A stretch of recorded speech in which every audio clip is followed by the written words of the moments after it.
بسم اللہ الرحمن الرحیم الرحمن علم القرآن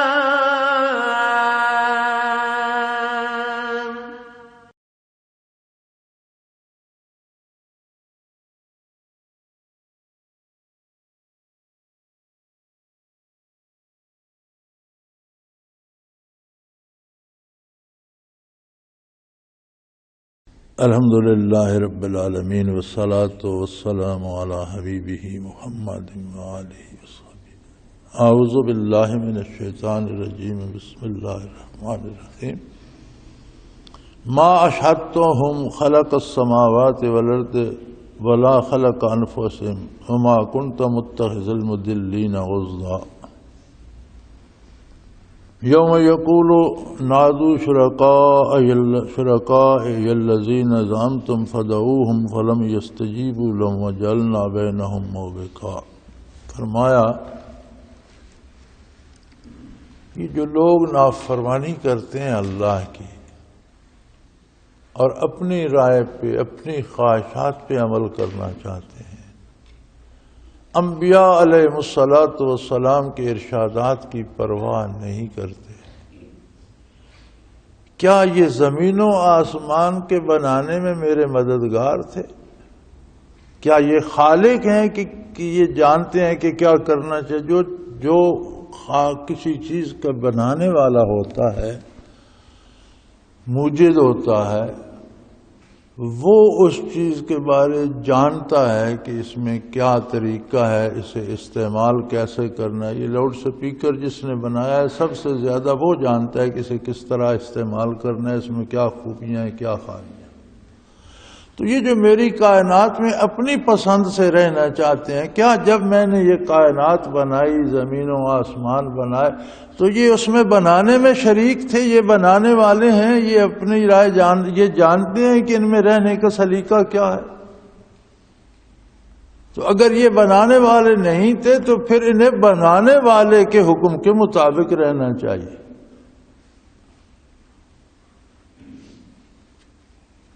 اور پھر یہ خود مخلوق ہے، کیا یہ اپنے آپ کے بنانے میں بھی شامل تھے؟ انہیں تو اپنا بھی نہیں پتا کہ ہمیں رب العالمین نے کس طرح بنایا۔ یہ تو جب بنے، ہوش آئی، انسان بنے، زندگی عطا ہوئی تو انہیں کوئی سمجھ بوجھ آئی۔ انہیں تو اپنا بھی نہیں پتا کہ اللہ کریم نے ہمیں کیسے تخلیق فرمایا، کیا نظام اس نے قائم کر دیا تخلیق انسانی کا، اور کس طرح مٹی کے ذرات کو ہیومن سیلز میں تبدیل کرتا ہے، انسانی وجود کے سیلوں میں تبدیل کرتا ہے، کس اس سے پروسیس سے گزار کر لاتا ہے کہ زمین کے ذرات سے کوئی درخت اگا، پھر اسی میں پھر پھل پھول آئے، پھر وہ انسان کی غذا بنا، زمین سے گھاس کی شکل، فصل کی شکل میں اگا، کسی جانور نے کھایا وہ بھی مخلوق تھا، پھر اس کے پیٹ میں دودھ بنا یا اس کا گوشت بنا، پھر آ کر انسانی غذا بنا، پھر انسان کے پیٹ میں آ کر وہ ہیومن باڈی سیلز میں تبدیل ہوا اور آنے والی نسلوں کے لیے بن گیا۔ تو یہ جتنا پروسیس ہے، اس کے بنانے کا جتنا عمل ہے، کیا یہ اپنے اس عمل میں بھی شریک تھے؟ انہیں تو اپنا بھی نہیں پتہ زمین و آسمان کیا بنائے، اور اللہ کی کائنات میں پھر یہ اپنی مرضی سے کس طرح رہنا چاہتے ہیں؟ یہ تو کوئی اس کا تو کوئی جواز بنتا ہی نہیں۔ وَمَا كُنْتُ مُتَّخِذَ الْمُضِلِّينَ عُضْدًا، اور فرمایا ایسے گمراہ لوگوں کو جن کو اپنی ذات کے بارے فیصلہ کرنے میں دشواری ہے اور صحیح فیصلہ نہیں کرتے اور اپنی عمر غلط طور پر ضائع کر رہے ہیں، ان کو اللہ کریم آسمانوں زمینوں کے بنانے میں بلاتے، وہاں بھی ایسے ہی چند چڑھاتے اور انہیں بھی ٹیڑھا میڑھا کر کے آ جاتے۔ اور وقت آ رہا ہے، فرمایا جاؤ، کوئی دور نہیں ہے، وقت آ رہا ہے۔ یوم یقولو، جب ہم ان سے مخاطب ہوں گے اور ان کو حکم دیں گے، ان کو فرمائیں گے، نادوا شرکائی الذین زعمتم، جن کو تم میرا شریک سمجھتے تھے، اور جنہیں تم سمجھتے تھے کہ یہ بارش برسا دے گا، یہ مجھے اولاد دے دے گا، یہ میری روزی کا انتظام کر دے گا، یہ بت مجھے صحت دے دے گا، یہ نام ہے، یہ میرا یہ کام، آج بلاؤ انہیں، ذرا روبرو بات ہو جائے، ان سے بھی پوچھ لیتے ہیں کہ تمہارے کام وہ کرتے تھے یا میں کرتا تھا؟ تو جو تم نے انہیں میرا شریک سمجھ رکھا تھا، یہ مجھے رزق دیتا ہے، یہ صحت دیتا ہے، یہ بارش برساتا ہے، یہ اولاد دیتا ہے، اور ان کو پکارتے تھے اور میری ذات کو پکارنے سے تمہارے لب و دہن محروم تھے، تو آج ان کو بلاؤ میدان حشر میں، میرے روبرو بلاؤ، ذرا بات ہو جائے، پتہ چلے سچ کیا ہے۔ یوم یقول نادوا شرکائی الذین زعمتم فدعوہم، پھر وہ پکاریں گے ان کو، لیکن یہ پکارتے رہیں گے جن کو پوچھتے تھے، وہ جواب فلم یستجیبوا لہم، وہ کوئی جواب نہیں دیں گے۔ اللہ کی پناہ، ہم نے کب تمہیں کہا تھا کہ ہمیں پکارو، ہم تو اپنی جان بچاتے پھرتے ہیں، تم ہمیں کہاں لیے پھرتے ہو؟ وہ ان کو کوئی جواب نہیں دیں گے۔ وَجَعَلْنَا بَيْنَهُمْ مَوْبِقًا، اور ان کے درمیان بڑی ہلاکت خیز جگہ ہوگی، یہ بھاگ کر جا نہیں سکیں گے کہ کسی کو پکڑ لائیں گے، درمیان میں جہنم دہک رہے ہوں گے، بڑی ہلاکت خیز تباہ کن جگہ ہوگی۔ وَرَأَى الْمُجْرِمُونَ النَّارَ، اور یہ دنیا کے مجرم جو ہیں، دین کا انکار کرنے والے اور عمریں ضائع کرنے والے اور آخرت کا انکار کرنے والے، اور یہی زندگی ہے موج کر، یہ سارے جو لوگ اللہ کے نافرمان ہیں، اللہ کے نبی کے نافرمان ہیں، وَرَأَى الْمُجْرِمُونَ النَّارَ، یہ سارے مجرم جو ہیں یہ دوزخ کو دیکھ رہے ہوں گے، اور جب بھڑکتے شعلے دوزخ کے دیکھیں گے، فَظَنُّوا أَنَّهُمْ مُوَاقِعُوهَا، اور یہ جان لیں گے کہ اب تو اس میں گرنے والے ہیں، دوزخ میں گر جائیں گے۔ وَلَمْ يَجِدُوا عَنْهَا مَصْرِفًا، اور مصیبت اس وقت یہ ہوگی کہ کوئی راہ فرار بھی نہیں ہوگی کہ نہ گریں، کہیں اور چلے جائیں، کسی طرح بچ جائیں، انہوں نے اپنے لیے کوئی راستہ چھوڑا ہی نہیں ہوگا۔ جب اللہ ہی کی نافرمانی کی، اللہ کے نبی صلی اللہ علیہ وسلم کی نافرمانی کی، ایمان تک نہ لائے، تو گویا انہوں نے اپنے سارے راستے بند کر دیے، صرف اب جہنم ہی سامنے ہے اور اسی میں گریں گے۔ قرآن کریم اللہ کا بہت احسان ہے، سبحان اللہ، یہ ایک زندہ کتاب ہے اور زندوں سے باتیں کرتی ہے اور زندگی کی باتیں کرتی ہے۔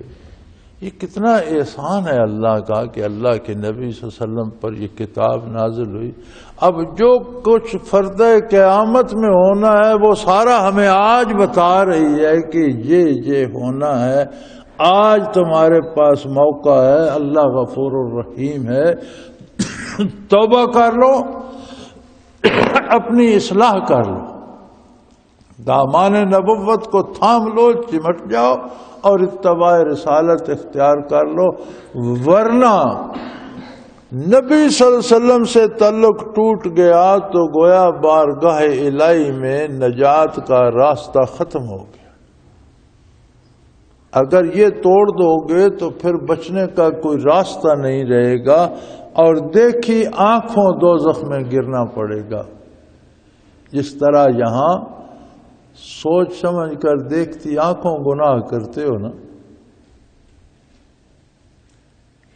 گناہ کی بھی منصوبہ بندی کرنا پڑتی ہے، اس سے بھی کسی کو لذت محسوس ہوتی ہے، کسی کو بڑائی محسوس ہوتی ہے، کسی کو دولت آتی ہے، تو گناہ بھی دیکھتی آنکھوں سوچ سمجھ کر بندہ کا فرمایا، اس وقت جہنم بھی دیکھتی آنکھوں، سامنے دوزخ ہوگی، اب کون عقل مند ہے کہ جس کے سامنے جہنم دیکھ رہی ہو اور وہ اس میں چھلانگ لگا دے؟ لیکن جنہوں نے اللہ اور اللہ کے رسول کی اطاعت چھوڑی، انہوں نے وہاں سے نکلنے کے راستے بند کر لیے، اب انہیں صرف دوزخ میں ہی گرنا پڑے گا، اس کے علاوہ کوئی چارہ نہیں ہوگا۔ وَلَقَدْ صَرَفْنَا فِي هَذَا الْقُرْآنِ لِلنَّاسِ مِنْ كُلِّ مَثَلٍ وَكَانَ الْإِنسَانُ أَكْثَرَ شَيْءٍ جَدَلًا۔ فرمایا یہ جتنی باتیں ہیں یہ ہم نے اسی لیے یہ قرآن کریم نازل فرمایا ہے، یہ کتاب نازل فرمائی ہے کہ کتنا احسان ہے اللہ کا کہ جو کچھ مرنے کے بعد پیش آنے والا ہے وہ ایک ایسی ہستی کی زبانی جسے اس کے بدترین دشمن بھی صادق اور امین کہتے تھے صلی اللہ علیہ وسلم، ان کی زبانی اپنا ذاتی کلام اتار کر ساری بحثیں اس میں کر دی، نیکی اور ثواب کیا ہے الگ کر کے بتا دیا، جرم اور گناہ کیا ہے الگ کر کے بتا دیا، گناہ ہو جائے تو توبہ کا راستہ کیا ہے وہ الگ بتا دیا۔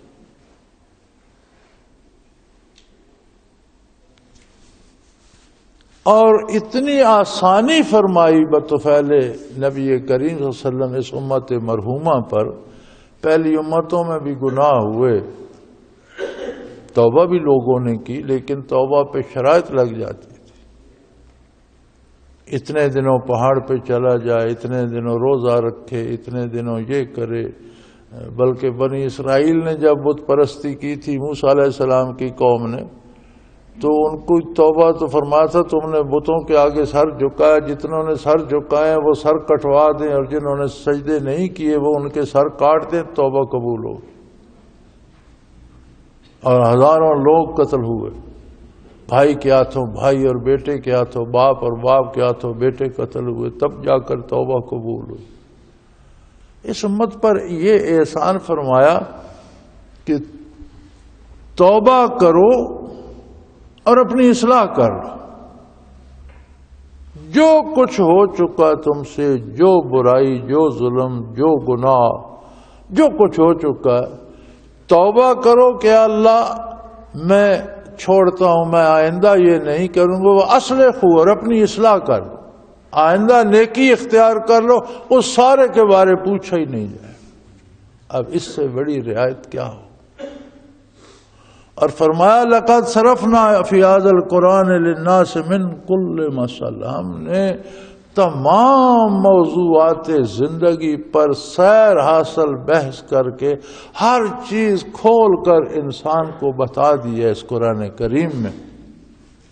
وَكَانَ الْإِنسَانُ أَكْثَرَ شَيْءٍ جَدَلًا، لیکن انسان کا مزاج جب بگڑتا ہے تو اس میں یہ خامی بھی ہے کہ پھر سے اپنے بھلے برے کی تمیز بھی نہیں رہتی، ہر بات پہ جھگڑا کرتا ہے، ہر بات پہ بحثیں کرتا ہے، ہر بات پہ کج بحثی میں اتر جاتا ہے، یعنی جو ذہن میں آ گئی وہی منوانا چاہتا ہے۔ یہاں تو بھائی عظمت الہی کا ماجرا ہے، یہاں تو اپنی منوانی نہیں ماننی پڑے گی، اپنی غلطی تسلیم کرنی پڑے گی، ذات باری کی ماننی پڑے گی۔ لیکن فرمایا انسانوں کا مزاج ایسا ہے کہ جب یہ بگڑتا ہے تو پھر یہ اپنے اندر اتنی آنا پال لیتا ہے کہ کہتا ہے میری ہی بات مانی جائے، وہ غلط ہو یا بے دلیل ہو یا اس پہ لگا رہتا ہے، بحث کیے چلا جاتا ہے۔ وَمَا مَنَعَ النَّاسَ أَن يُؤْمِنُوا إِذْ جَاءَهُمُ الْهُدَىٰ، اگر انسان کا یہ مزاج نہ ہوتا تو جب ان کے پاس ہدایت آ گئی، اللہ کا عظیم الشان رسول صلی اللہ علیہ وسلم مبعوث ہو گیا، اللہ کی کتاب آ گئی، تو پھر یہ اس کو کیوں نہیں مانتے؟ کیا رکاوٹ کیا ہے؟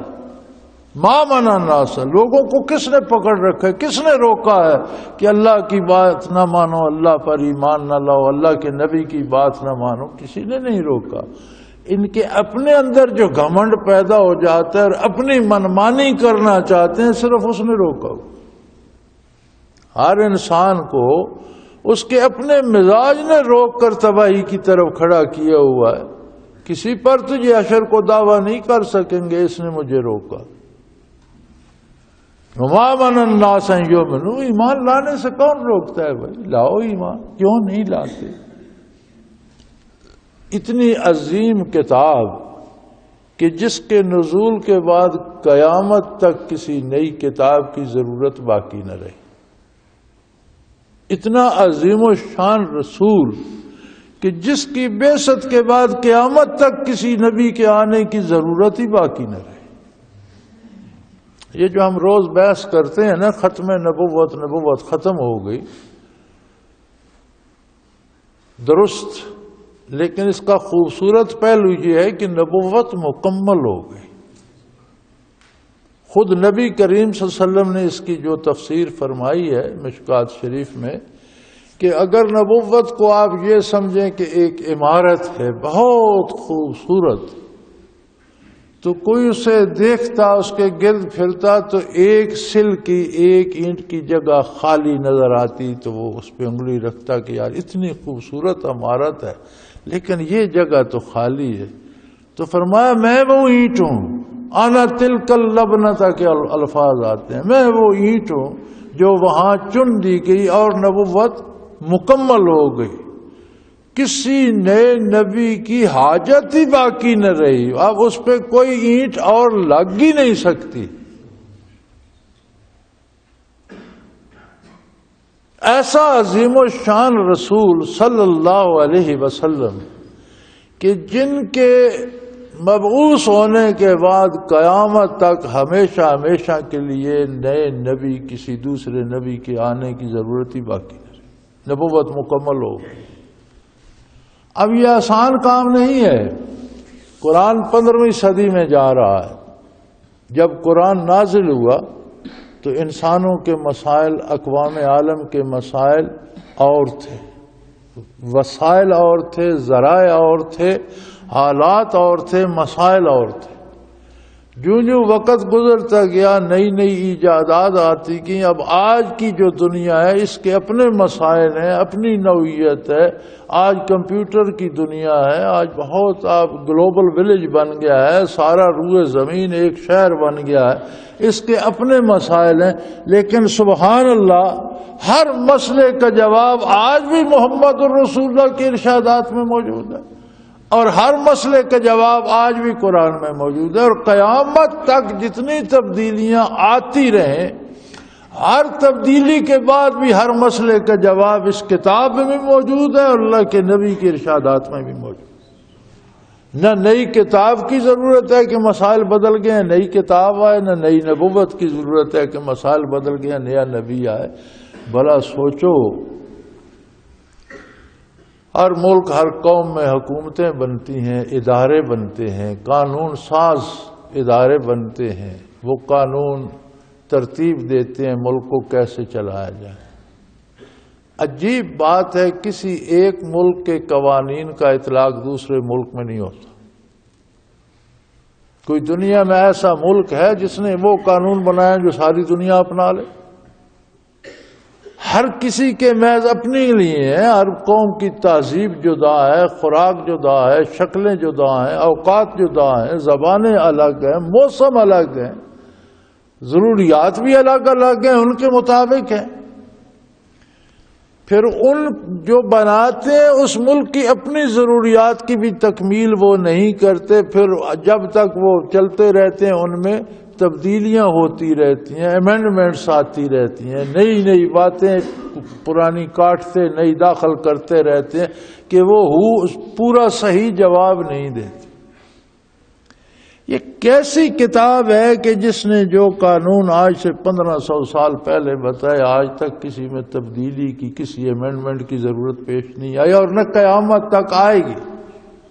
اور کتنا عظیم الشان حبیب کبریا صلی اللہ علیہ وسلم رسول ہے کہ جس نے جو فرما دیا قیامت تک کے لیے اس میں کسی تبدیلی کی ضرورت پیش نہیں آئے۔ اب اتنی بڑی اللہ کی نعمت، وہ مامن الناس یومد، لوگوں نے کس نے روکا؟ کیوں نہیں مانتے؟ کیوں اللہ کے نبی صلی اللہ علیہ وسلم پر ایمان نہیں لاتے؟ کیوں تو قرآن کو نہیں سمجھتے؟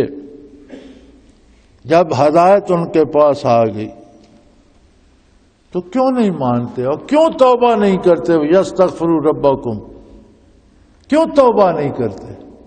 کیا وجہ ہے؟ الا ان یاتیہم سنت الاولین او یاتیہم العذاب قبلا۔ یہ بھی پہلی قوموں کی طرح جب بگڑتے ہیں تو جب تک اللہ کی پکڑ میں نہیں آ جاتے انہیں سمجھ نہیں آتی. اپنے آپ کو منوانا چاہتے ہیں. بھئی اپنے آپ کو منوانے کا حق اس ہستی کو ہے جو سب کا خالق ہے. تم مخلوق ہو، تم منوانا کیا؟ تم کیا ہو؟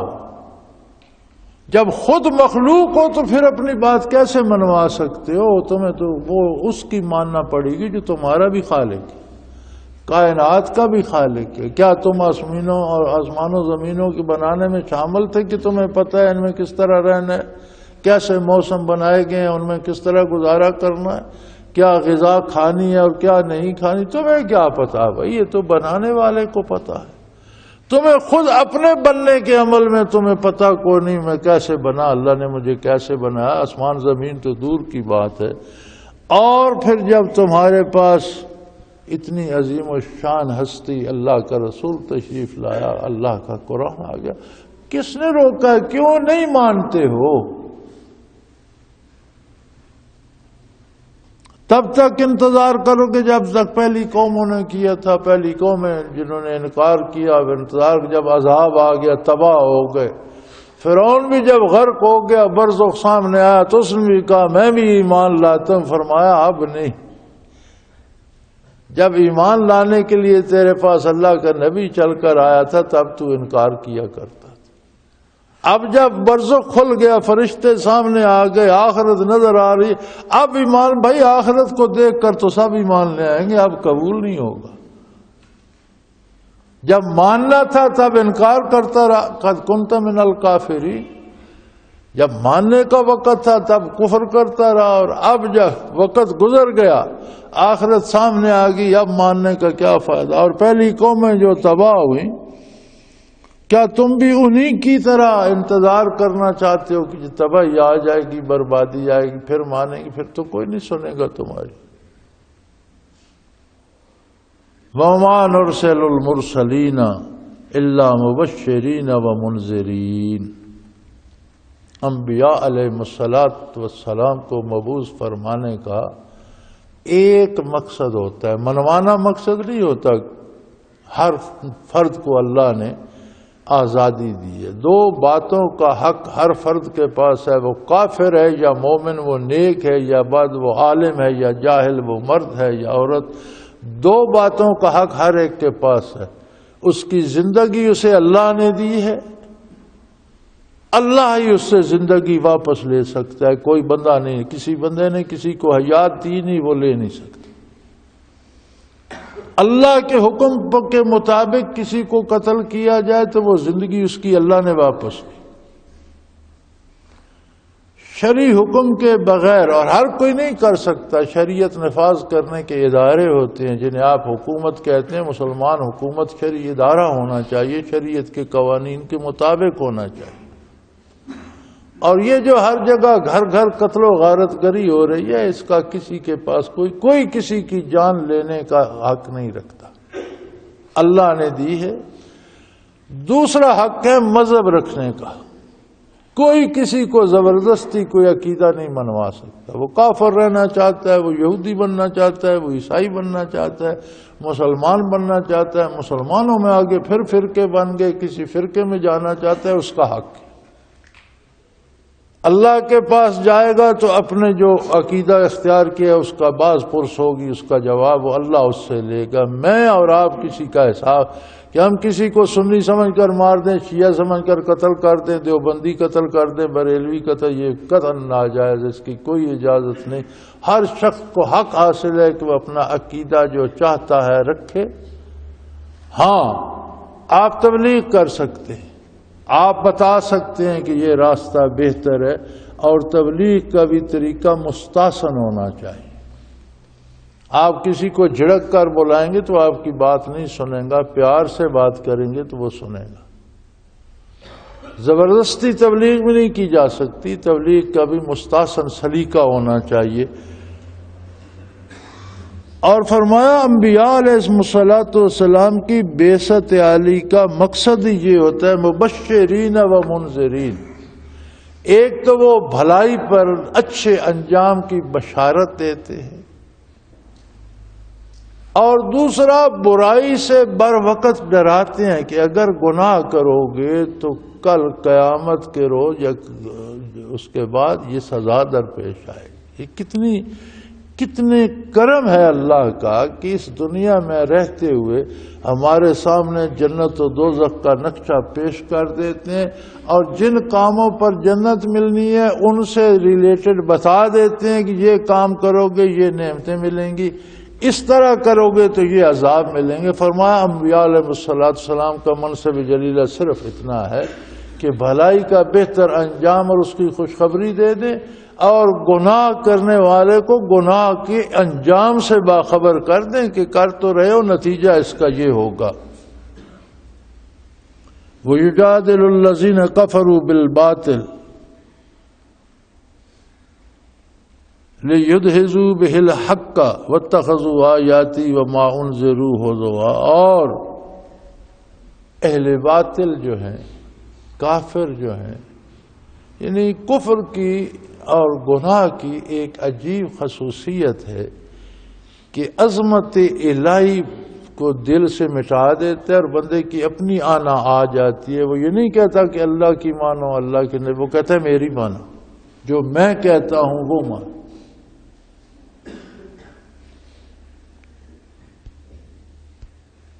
تو باطل طریقے سے، ناحق طریقے سے جھگڑا کرتے ہیں، ناروا طریقے سے جھگڑا کرتے ہیں اور مقصد ان کا یہ ہوتا ہے لِيُدْحِضُوا بِهِ الْحَقِّ، کہ اس طرح سے حق کو ٹال دے، کسی طرح سے حق بات ٹل جائے. بھئی باطل بے دلیل اور بغیر کسی مناسب رائے کے جو خواہ مخواہ جھگڑا کرتے ہو بات کو ٹال، اس لیے اس طرح تو حق نہیں ٹلتا. حق تو حق ہے. اور ان کے پاس دلیل کیا ہوتی ہے؟ وَاتَّخَذُوا آيَاتِي وَمَا أُنذِرُوا هُزُوًا. جن چیزوں سے ڈرایا جاتا ہے اور اللہ کی جو آیات اور دلائل اور نشانے، ان کا مذاق اڑاتے. یہ ایک بندہ بات دلیل سے کر رہا ہے، آپ دلیل کا مزہ. ایسا بھی کبھی ہو سکتا ہے کہ کپڑے بھی آگ کے ہوں اور کھانے کو بھی آگ ہو اور سونے کو بھی آگ ہو، کمرہ بھی آگ کو، اس میں بندہ زندہ رہے. یہ کبھی ہو سکتا ہے؟ اس طرح کے مذاق اڑاتے. جب دلیل نہیں ہوتی تو آدمی جھگڑا کرتا ہے. جس کے پاس دلیل ہوتی ہے وہ دلیل سے جواب دیتا ہے. تو فرمایا اہل باطل بے سند باتیں کرتے ہیں اور محض جھگڑا کرتے ہیں، مذاق اڑاتے ہیں، ٹھٹھا اڑاتے ہیں، اور یہ کوئی دلیل نہیں ہے، یہ جواب نہیں ہے.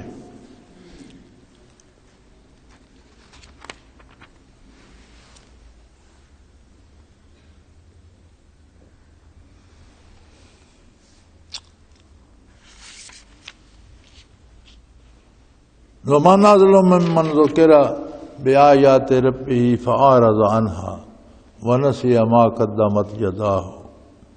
فرمایا اس سے بڑا اور ظلم کیا ہوگا اور اس سے بڑا اور ظالم کون ہوگا کہ جس کے پاس اللہ کی آیات آئیں، اللہ کی دعوت آئے، جس سے اللہ کریم باتیں کرے، اللہ کا نبی جس تک اللہ کے ارشادات پہنچائے، فَأَعْرَضَ عَنْهَا، اور وہ منہ پھیر کے چل دینے، جی نہیں مجھے اس کی ضرورت نہیں.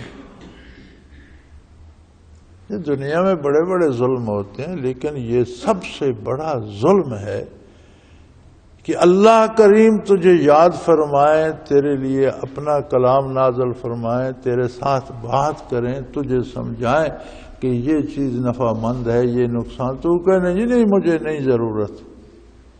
وَنَسِيَ مَا قَدَّمَتْ يَدَاهُ، اور اپنے گناہوں کو بھول جائے، جو کرتوت کر کر کے آگے بھیجتا رہے وہ یاد نہ رہے.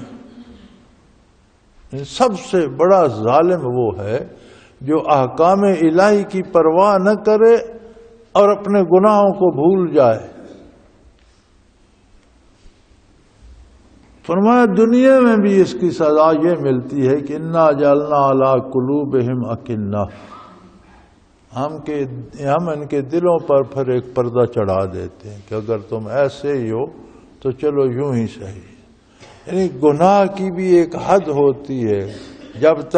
جب بھی کوئی گناہ کرتا ہے اسے احساس گناہ ہوتا ہے. نبی علیہ الصلوۃ والسلام کا ارشاد ہے کہ گناہ کرنے سے دل میں سیاہی پیدا ہوتی ہے، پھر گناہ کرو وہ بڑھتی ہے، توبہ کرو صاف ہو جاتی ہے، نہیں تو پھر گناہ پہ گناہ کرتے جو بڑھتی رہتی ہے۔ ایک وقت آتا ہے کہ سارا دل سیاہ ہو جاتا ہے، اللہ کریم اس پر مہر کر دیتے ہیں کہ تو نے اتنا ظلم کیا کہ کوئی خانہ سفید رہنے نہیں دیا، چل جا اب تو ادھر ہی رہ، پھر توبہ کی توفیق بھی نہیں ملتی۔ سو فرمائے یہاں بھی وہی ارشاد ہے، انا جعلنا علی قلوبہم اکنہ، ہم ان کے دلوں پر پھر غلاف چڑھا دیتے ہیں، پردہ ڈال دیتے ہیں، پھر انہیں سمجھ ہی نہیں آتی، بھلے سے بھلی بات کرتے رہو پرواہ ہی نہیں کرتے۔ این یفقہوا کہ وہ کوئی بات سمجھ سکیں، وفی آذانہم وقرا، اور کوئی اچھی بات سن بھی نہیں سکتے، پھر وہ انہیں آواز تو سنائی دیتی ہے، اس بات کی اچھائی سمجھ نہیں آتی۔ وَإِن تَدْعُوهُمْ إِلَى الْهُدَىٰ فَلَن يَهْتَدُوا إِذًا أَبَدًا، پھر اتنی سزا ملتی ہے کہ آپ کوئی انہیں ہدایت کی طرف بلاتا بھی رہے، وہ ہدایت پا نہیں سکتے۔ دنیا میں کوئی لمحہ ایسا نہیں ہے کہ جس لمحے اذان نہ ہو رہی ہو۔ آج تو ہر چیز موجود ہے، آپ کے پاس کمپیوٹر موجود ہیں، سائنسی آلات موجود ہیں، اوقات کو جانچنے کے ذرائع موجود ہیں۔ آپ دنیا کا نقشہ سامنے رکھیں اور مسلمان ممالک جہاں جہاں ہیں ان کی ترتیب دیکھیں اور سورج کی رفتار کو دیکھیں تو آپ دیکھیں گے کہ 24 گھنٹے کا کوئی ایک سیکنڈ ایسا نہیں ہے کہ کہیں نہ کہیں دنیا میں کسی نہ کسی مسجد میں اللہ اکبر کی آواز بلند نہ ہو۔ اس سے بڑی دعوت کیا؟ ہم اپنے شہر میں، اپنے گاؤں میں دیکھ لیں کتنی مساجد ہیں، دن میں 5 بار ہر مسجد میں اذان ہوتی ہے، اور کتنی مخلوق ہے اللہ کی جو اس کی طرف کان ہی نہیں لگاتی۔ جانا تو دور کی بات کہ مسجد میں اذان سن کر چلے جائیں، وہ تو دور کی بات ہے، وہ سن کے پرواہ ہی نہیں کرتے۔ بات کر رہے ہوں تو اپنی بات کی ہنسی مذاق کریں، ہنسی مذاق کرتے رہتے ہیں، اتنی دیر خاموش بھی نہیں ہوتے کہ اللہ کی طرف سے دعوت ہو رہی، تھوڑی دیر چپ ہی کر جائیں۔ ہمارے بچپن لڑکپن میں جب ہم چھوٹے تھے، پاکستان بننے سے پہلے جب ہندو یہاں ہوتے تھے تو ہندوؤں کی شادیاں ہوتی تھیں، اور وہ جب بارات وغیرہ جاتی تھی تو مسجد کے قریب آتے تو وہ چپ کر جاتے تھے، ڈھول تماشے بند کر دیتے تھے اور خاموشی سے مسجد سے گزر کر آگے پھر بجانا شروع کر دیتے کہ مسلمانوں کی مسجد ہے، اللہ کا گھر ہے۔ اتنا ادب ہندو بھی کرتے تھے۔ اب مسلمانوں کی براتیں تو یہ ادب نہیں کرتے، اذان ہو رہی ہو، جماعت ہو رہی ہو، یہ اپنے باجے گاجے بجا رہے ہوتے۔ تو اللہ کریم فرماتے ہیں کہ پھر ایسا وقت آ جاتا ہے، ان کے گناہوں کی سزا یہ ہوتی ہے کہ دلوں پہ پردہ پڑ جاتا ہے، کان حق کو سن نہیں سکتے، آنکھیں حق کو دیکھ نہیں سکتی، اور پھر یہ اپنی دھن میں گمراہی کی طرف بڑھتے رہتے ہیں۔ آپ انہیں جا کر منت کر کے گھر جا کر بھی ہدایت کی دعوت دیں، فلن یہتدوا اذا ابدا، پھر یہ راست پر نہیں آئیں گے، کیونکہ اللہ نے انہیں اپنی بارگاہ سے نکال دیا۔ سو اللہ کریم سے توبہ کرنی چاہیے، اور اپنی ذات کے لیے، اپنی بہتری کے لیے، اپنی آخرت کے لیے اپنی اصلاح کرنی چاہیے، سوائے اتباع رسالت اور اطاعت الہی کے کوئی دوسرا راستہ نہیں ہے۔ اللہ کریم ہمیں اس کی توفیق دیں، ہماری توبہ قبول فرمائیں اور نیکی کی توفیق دیں۔ وآخر دعوانا ان الحمدللہ رب العالمین۔ اللہ اللہ اللہ اللہ اللہ اللہ اللہ اللہ۔ حضرت امیر محمد اکرم آوان مد ذلہ العالی دارالعرفان منارہ ضلع چکوال میں سالہ سال سے قرآن و حدیث کے اوپر خطابات کر رہے ہیں،